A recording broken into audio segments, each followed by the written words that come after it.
Welcome back. This is episode 205 of the Veterinary Business video show.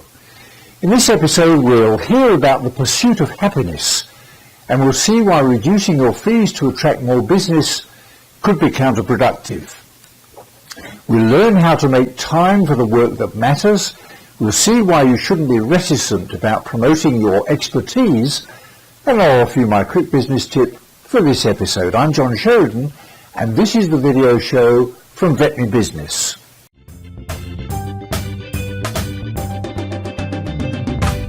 Our culture seems to be obsessed with personal happiness.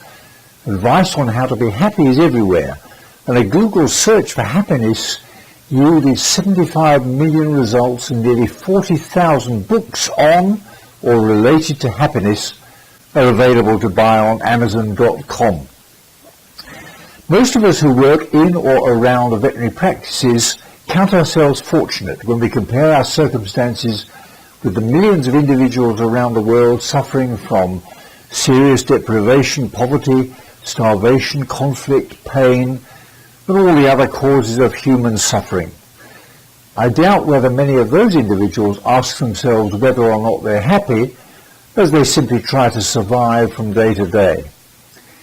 Here's a clip from TED.com in which Emily Estefani Smith considers the difference between being happy and having meaning, and then recommends the 4 pillars we each need for a meaningful life. Our culture is obsessed with happiness, but I came to see that seeking meaning is the more fulfilling path. And the studies showed that people who have meaning in life, they're more resilient, they do better in school and at work, and they even live longer. So this all made me wonder, how can we each live more meaningfully? To find out, I spent 5 years interviewing hundreds of people and reading through thousands of pages of psychology, neuroscience, and philosophy. Bringing it all together, I found that there are what I call 4 pillars of a meaningful life. And we can each create lives of meaning by building some or all of these pillars in our lives. The first pillar is belonging. Belonging comes from being in relationships where you're valued for who you are intrinsically and where you value others as well. But some groups and relationships deliver a cheap form of belonging. You're valued for what you believe, for who you hate, not for who you are. True belonging springs from love. It lives in moments among individuals, and it's a choice. You can choose to cultivate belonging with others. For many people, belonging is the most essential source of meaning, those bonds to family and friends. For others, the key to meaning is the second pillar, purpose. Now, finding your purpose is not the same thing as finding that job that makes you happy. Purpose is less about what you want than about what you give. A hospital custodian told me her purpose is healing sick people. Many parents tell me, my purpose is raising my children. The key to purpose is using your strengths to serve others. The third pillar of meaning is also about stepping beyond yourself, but in a completely different way. Transcendence. Transcendent states are those rare moments when you're lifted above the hustle and bustle of daily life. Your sense of self fades away and you feel connected to a higher reality. For one person I talked to, transcendence came from seeing art. For another person, it was at church. For me, I'm a writer, and it happens through writing. Sometimes I get so in the zone that I lose all sense of time and place. Now, the fourth pillar of meaning, I found, tends to surprise people. The fourth pillar is storytelling, the story you tell yourself about yourself. Creating a narrative from the events of your life brings clarity. It helps you understand how you became you. But we don't always realize that we're the authors of our stories and can change the way we're telling them. Your life isn't just a list of events. You can edit, interpret, and retell your story even as you're constrained by the facts. I met a young man named Emeka who'd been paralyzed playing football. After his injury, Emeka told himself, "My life was great playing football, but now, look at me." People who tell stories like this, "My life was good, now it's bad," they tend to be more anxious and depressed. And that was Emeka for a while. But with time, he started to weave a different story. His new story was, before my injury, my life was purposeless. I partied a lot and was a pretty selfish guy. But my injury made me realize I could be a better man. That edit to his story changed Emeka's life. After telling the new story to himself, Emeka started mentoring kids, and he discovered what his purpose was, serving others. Now let's see who's on the video show Soapbox. Have your colleagues or staff members ever tried to convince you to lower your professional fees to increase your client numbers? There are some circumstances when it might be appropriate to adjust the charge downwards for a particular service, but you'll need to think very carefully about the increased sales volume necessary to retain your current profit margin.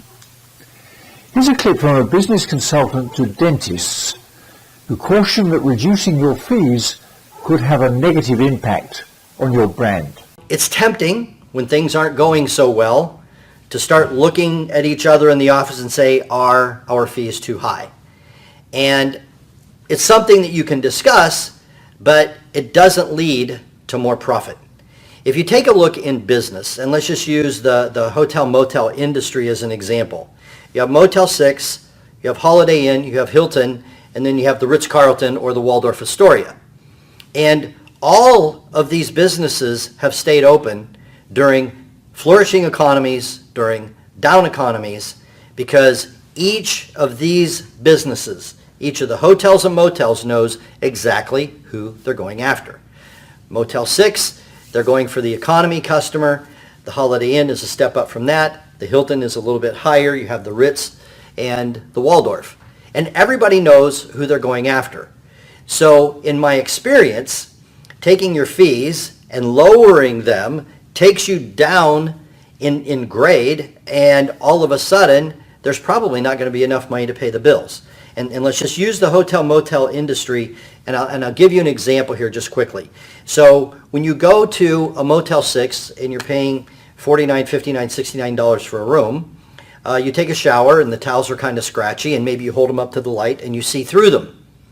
But if you go to the Ritz or even the Hilton, the towels are nice, they're soft. So get the idea that the Hilton, in order to stimulate business, keeps the same amenities and just lowers their fees. Well, all of a sudden, they're in a different category.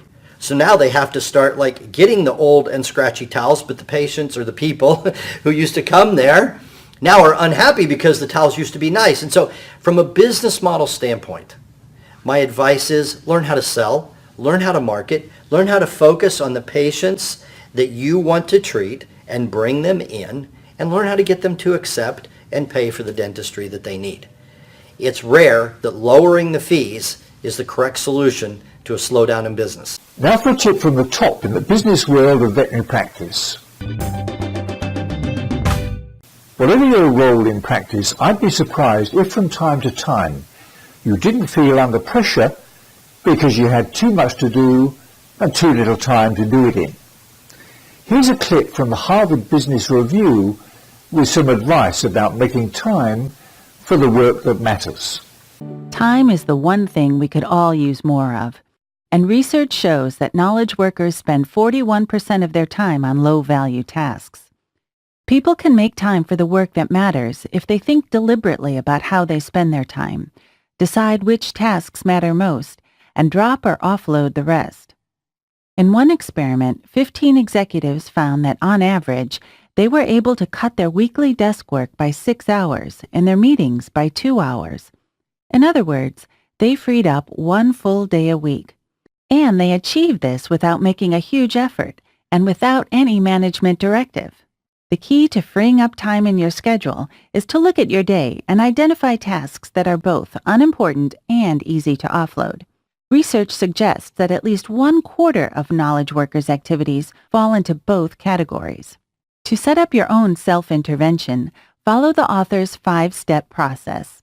The first step, figuring out which tasks you can eliminate, requires answering a series of questions. First, list the tasks you did yesterday or the day before and describe them as specifically as possible. For example, instead of just listing email, say, sending emails to my support staff or responding to emails from clients. How much time did you spend on each? Now ask yourself, how much does each task contribute to your firm's main objective? Imagine you're updating a senior executive on your performance. Would you mention this task and justify spending time on it?